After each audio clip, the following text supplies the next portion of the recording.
Welcome back to E2E's tutorial project. We are Phạm Hồng Anh, Thu Hiền, and Nguyễn Thị Kim Phượng. Before diving in the lesson, why don't we warm up a little bit with a small game? Let's puzzle up! We will show you some puzzles of a picture. What you need to do is in 12 seconds, try to get what the big picture is. Easy peasy, let's dive right in.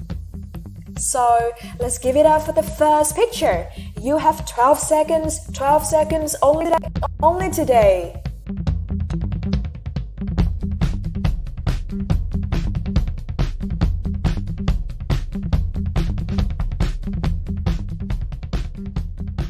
So, can you get what this picture is about? Don't worry if you cannot get that. It is reading, our tutorial today. Oh no, I've just spoiled the answer. That's just the first one. Let's move on. Your 12 seconds start now.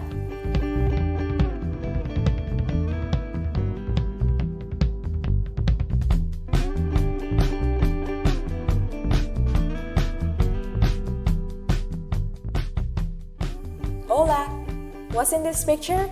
Can you get it? I'll show you some magic. I can actually read your mind. Is that you are thinking of in a nutshell? Because it is correct. In a nutshell means very briefly, giving only the main points.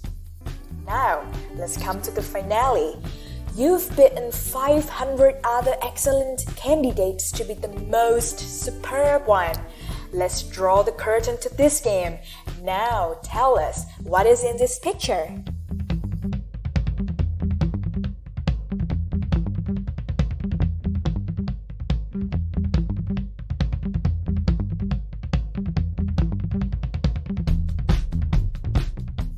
Time's up! Now don't tell me you cannot get what it is, because it is freaking simple. Look at this. It is vocabulary. We hope that this game is a good warmer to put you into an English mode, attentive, interested, and ready to participate. So, what's all this game about? Whoa, we can see that your critical thinking is really... This game is a specific example of how we scheme to get the main idea of a text. Oh, are you asking why we have the guy named Thomas vocabulary there? Easy. Besides sharing with you guys some scheming strategies, ways to deal with reading for main idea question, we also share with you some tips to do the vocabulary questions as well. Those are also the agenda for the tutorial today. We hope that with our sharing today, we can provide you with better understanding of scheming strategy, recognize types of reading for main idea questions, then practice getting the gist of the given paragraphs, and identify the strategies to go about vocabulary questions. Okay, now let's come to the first part of our tutorial today. It's skimming time! I bet you're wondering what skimming is. Skimming is reading quickly in order to understand the main points without studying it in any detail. With the reading speed 3 or 4 times as fast as normal, skimming helps readers get a general view, the key ideas, the overall structures of the text, and many more. Now, do you remember the last reading lesson you have with Dad Chu, Ngọc Anh, and Hải Dương, where they shared with you some scanning tips? Skimming, what we are sharing with you today, can be contrasted with scanning. Skimming is not for finding any specific information like figures or names, but it helps you figure out the main points instead. Normally, we need a skim when the paragraph is too long and time is limited. But then when coping with V-step examination, you do need to skim in some exact task types. So please do not hesitate to ask your travel buddy Annalisa Skim for help when you visit heading matching land or getting the main idea city.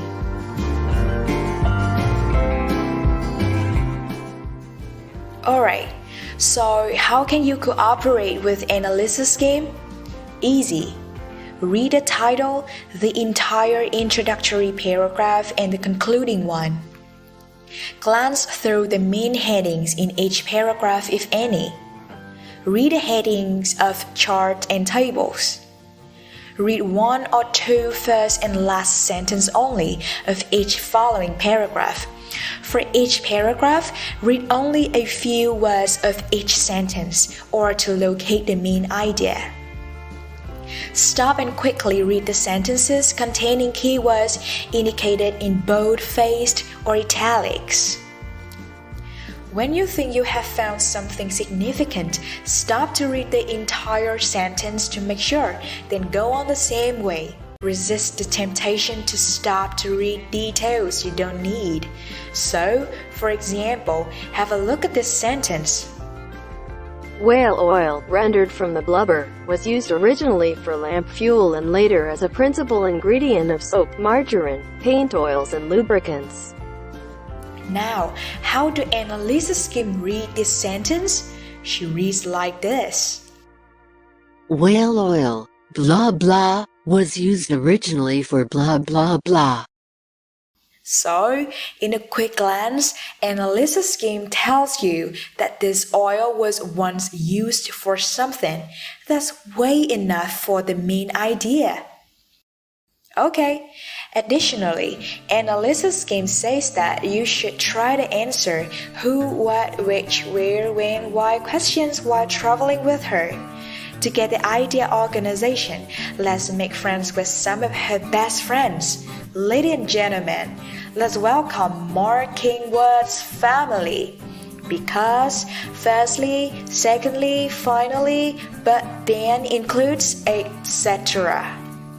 Now, these mates will provide you with the way the author ordered his or her idea, which could be listing, comparison and contrast, time order, cause and effect, and so on. But remember, Annalisa Skim has some secrets. Spoiler alert, we know what her secrets are. 'Cause you are our dear tuties, we will tell you all. Surprise! Okay, so to maximize the happiness of the trip with Annalisa Skim, you should read from top to bottom and left to right at a fast pace. You can actually use something to point to help you concentrate more easily, such as your finger, a pen, a pencil, or something like that.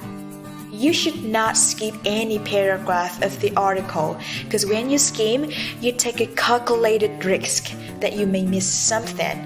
For instance, the main ideas of the paragraph are not always found in the first or last sentence. Annalisa Skim once told us that good skimmers do not skim everything at the same rate or give equal attention to everything. While skimming is always faster than your normal reading speed, you should slow down in the following situations. When you skim introductory and concluding paragraphs, when you skim topic sentences, and when you find an unfamiliar word. Alright, so for example, let's look at this. This is one of the texts in my exam last semester. Annalisa Skim told me that I should attentively read the first paragraph of this essay, then read only the first sentence of the body paragraphs, ignore unnecessary details, and go straight to the last paragraph and read it carefully. So, why don't we have a small exercise?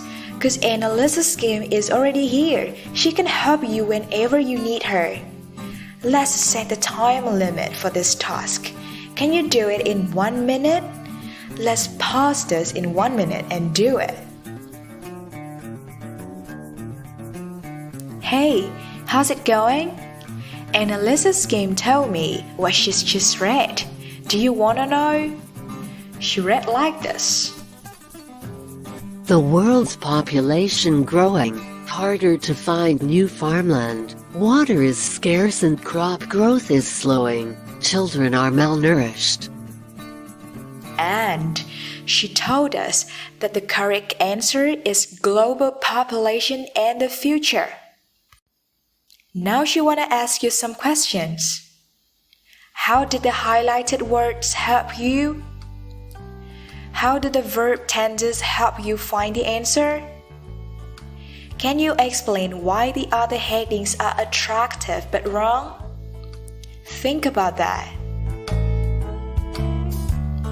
Now you can see analysis scheme can save you hours of laborious reading, but still catch the gist as well as the perspective that the author wants to convey. However, she is not always the best travel buddy you need. Skimming is very useful as a preview to a more detailed reading. But when you skim, you may miss important points or overlook the final shadings of meaning. To skim, prepare yourself to move rapidly through the pages. You will not read every word. You should pay special attention to boldface, italic type, or uppercase words, bulleted and numbered lists. You will be alert for keywords and phrases, the names of people and places, dates, nouns, and unfamiliar words. Good luck! Now analysis scheme will follow us to the next part of our tutorial today, which is reading for main idea questions.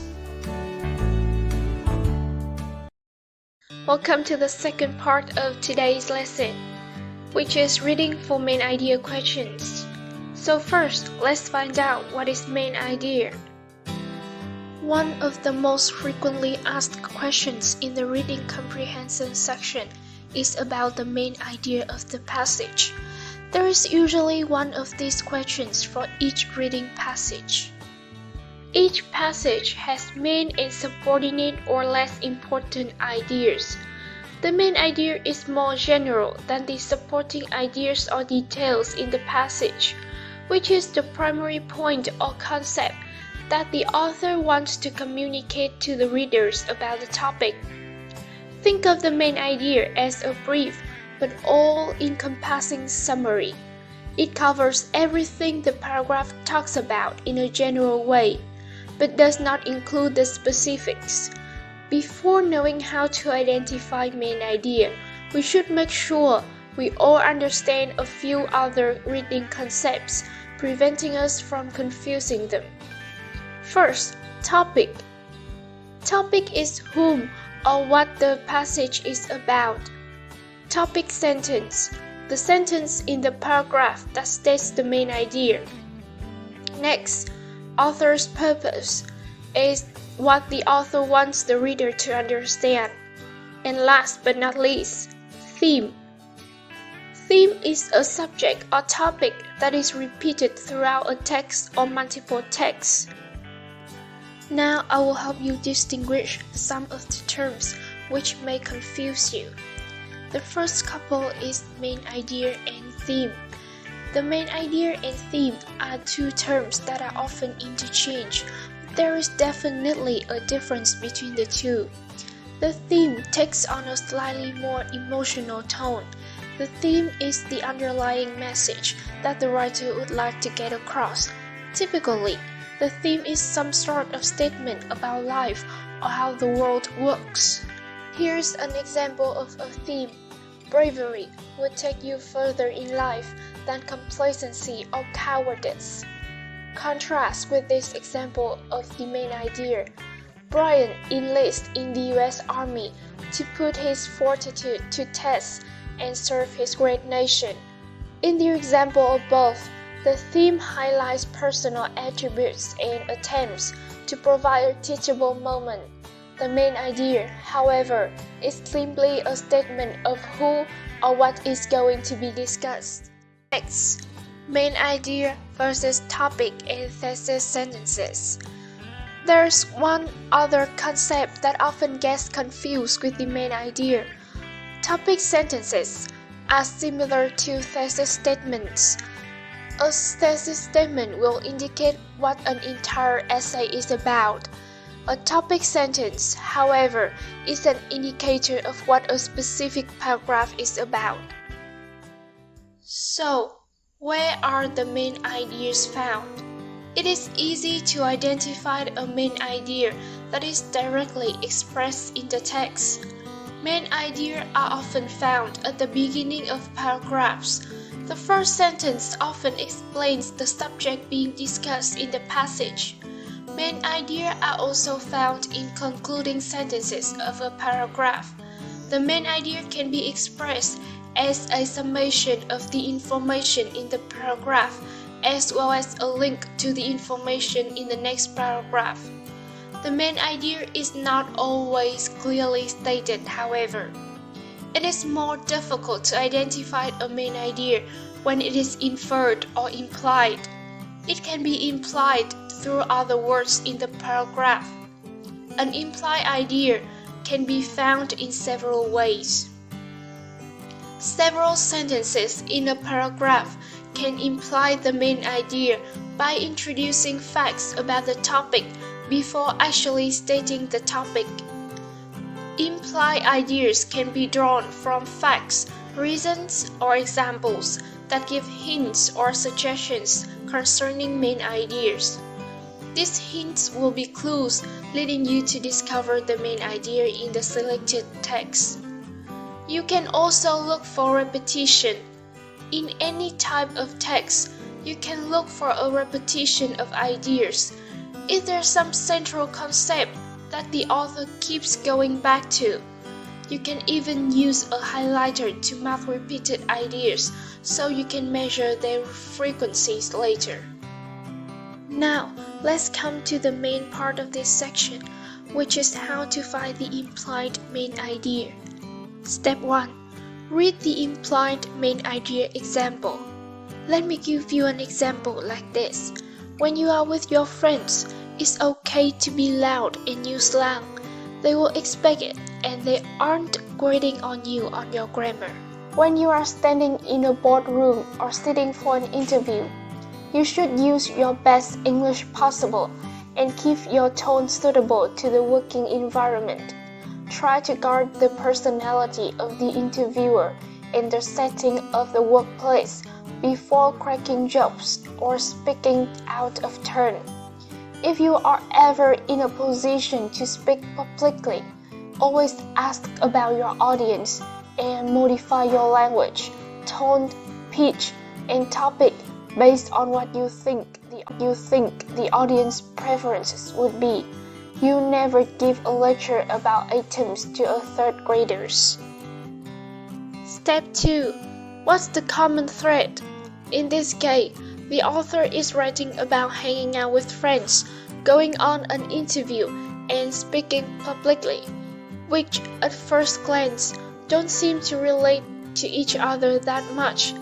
If you find a common bond among them, though, you will see that the author is giving you different situations, then telling us to speak differently in each setting.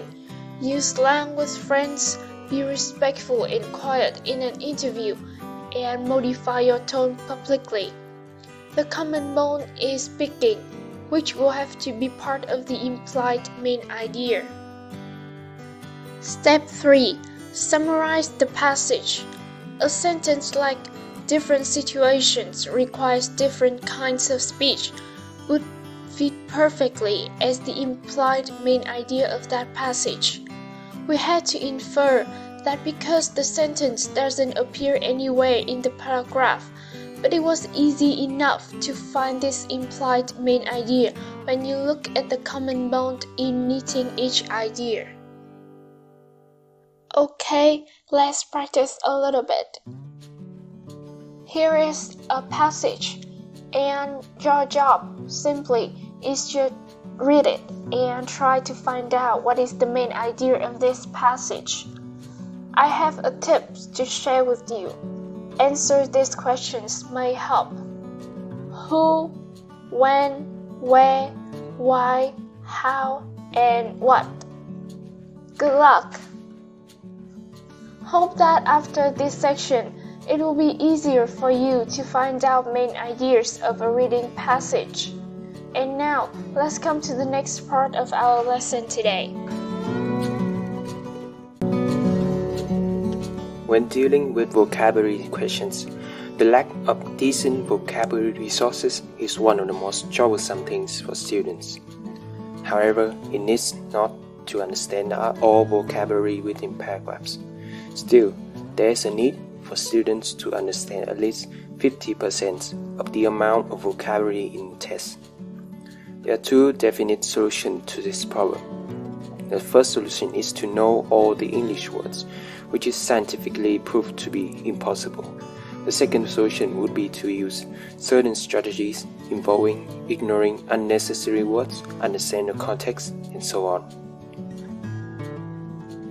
In the first strategy, which is ignoring unnecessary words, before we explain the strategy, let's take a look at an example. For example, obesity is a medical disorder that affects approximately 20 to 30% of the population of the United States of America.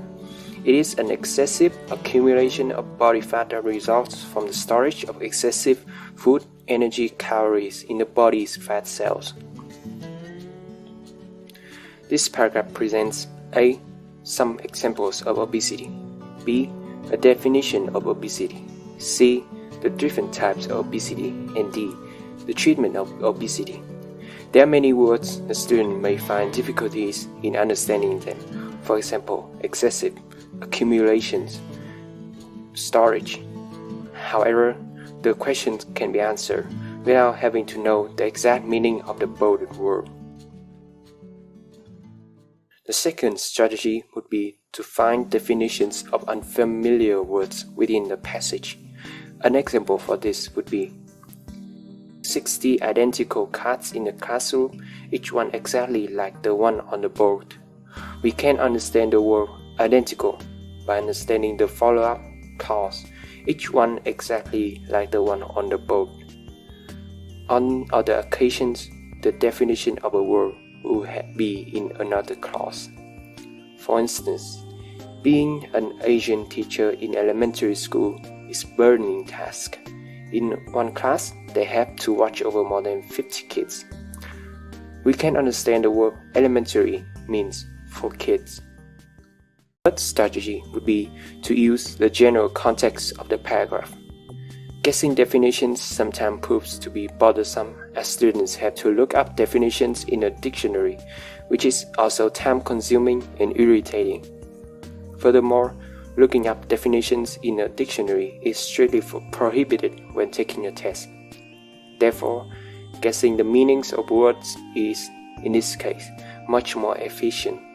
When using this strategy, it is advisable that students find relationship between words. There are types of relationships between words as mentioned below. The first relationship would be synonym, which are words with similar meaning. For instance, it is compulsory for all Vietnamese elementary school to provide kids with mandatory education. In this case, the word compulsory is a synonym of mandatory. The second relationship would be antonym, which is words have contrasting meanings. For instance, in Lincoln's time, the North supported black people's rights and admitted their freedom. However, the South objected to such rights and denied their freedom. In this case, support and admitted are antonyms of objected and deny. The third relationship would be general context and common sense. For instance, in the two poles, food is so scarce that it is impossible for any human to live there. According to common sense, the two poles have little food to support a foreigner, let alone a human. Therefore, we can vaguely define the word scarce, which means rare or hard to find. There are 4 steps to guess the contextual meanings of words. The first step would be to define the form of the word. It is necessary for students to define the unknown words as whether noun, verb, adjective, or adverb. The second step is to recheck the clauses surrounding the verb. There are several possible relationships between clauses such as cause and effect, contrast, chronological order, summary, and so on. Furthermore, students need to look out for semicolons or anaphoric nouns such as this situation, this matter, etc. The third step would be to use your previous knowledge to guess the meaning of the asked word. And the final step would be recheck. Well, that's the end of our lesson today. Thank you so much for staying with us till the end of our tutor. We hope that this lesson is helpful and you can apply all strategies that you have learned effectively when doing reading exercises. Should you have any questions, don't hesitate to contact us via email or our Facebook page. Stay tuned and wait for the next videos from E2E project. And don't forget to complete your homework and review the lessons, okay? Take care and we will meet very soon. Bye-bye!